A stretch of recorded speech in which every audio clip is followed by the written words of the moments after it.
I am so tired of hearing the lie that horses are destroying our public lands, when in reality, the cattle permitted to graze on our public lands are the problem. So let's discuss it. Pro-BLM people will often tell you, as a matter of fact, straight to your face, that horses rip grass out of the ground by the roots, whereas cattle cut the grass when eating and therefore are less destructive on the ecosystem. This is a piece of propaganda that is simply not true in any way, shape, or form. As you can see in this diagram here, horses have sharp incisors that cut grasses like scissors or your lawnmower, which if you live in a really grassy area, you know that cutting the grass is actually super beneficial to it. And let's take a look at a video of horses grazing. Now I want you to look very closely. Do you see any roots coming out with that? No. They cut the grass with their incisor teeth and they process it with their molars. That's how horses graze, folks. That's how they eat. It doesn't matter how long the grass is or how short the grass is. They cut it off the same way. You see?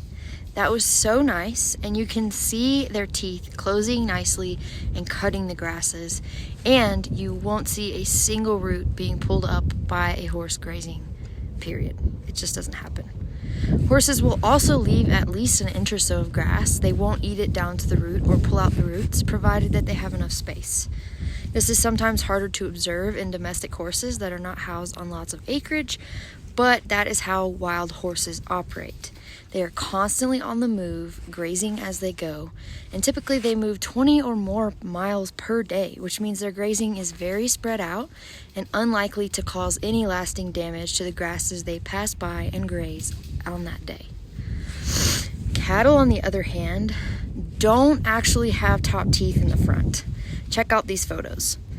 They round up the grass with their tongue and then pinch the grass between their lower teeth and upper gums, then make a sideways ripping motion after pinching that grass between their teeth and gums.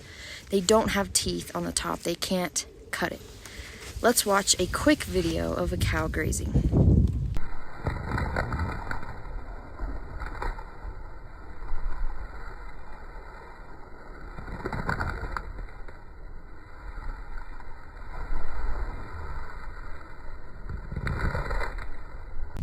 Wow, what a difference between species, am I right?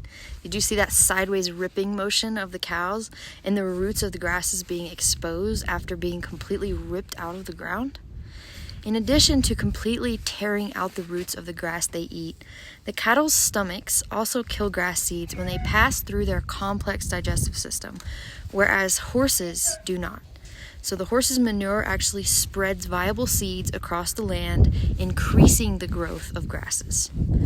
Cattle do not contribute to the spreading of good grasses, and in fact, the way they will eat everything in sight allows more abundant growth of the smaller, more fire-prone grasses known as cheat grasses, which actually contribute to wildfires due to how fine and dry these grasses usually are. Once the cattle clear out lots of grass species and other plant species, these cheat grasses are able to completely take over an area. Cattle also do not travel very far per day and prefer to stick very close to water sources. This poses a whole new issue: the destruction of riparian areas with their cloven hooves and complete lack of hesitation to poop and pee right in their water source, which is also supposed to be shared with wild horses and other wildlife. Yes, that is disgusting. Here's some photos showcasing the destruction cattle do to riparian areas and some of their disgusting habits in their previously clean water sources. Since horses travel many miles a day and only visit a water source usually twice per day, it's usually a different water source each time if they have enough area to roam, and they certainly do not poop or pee in their water source, period. They are much smarter than that.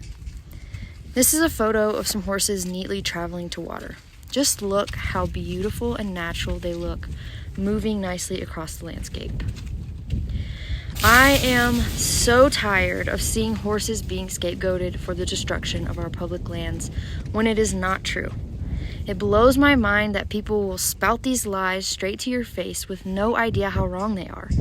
All it takes is a very basic understanding of the structure of the horse's mouth versus a cow's mouth, and a quick look at one grazing next to the other to see with clear logic which is the more destructive method of grazing. It is easy to see the difference in how each species treats the land. This is just one of many examples of blatant lie propaganda spouted by the BLM and all of their cronies, who will tell you that you just need to be educated by them to understand why wild horses are destroying the landscape and need to be rounded up for their own good. Enough is enough. We are not fools. Thanks so much for watching. Please share this video far and wide so we can dispel this crap being touted by the BLM and their ignorant counterparts. And please tell me, what piece of BLM propaganda would you like to see discussed next?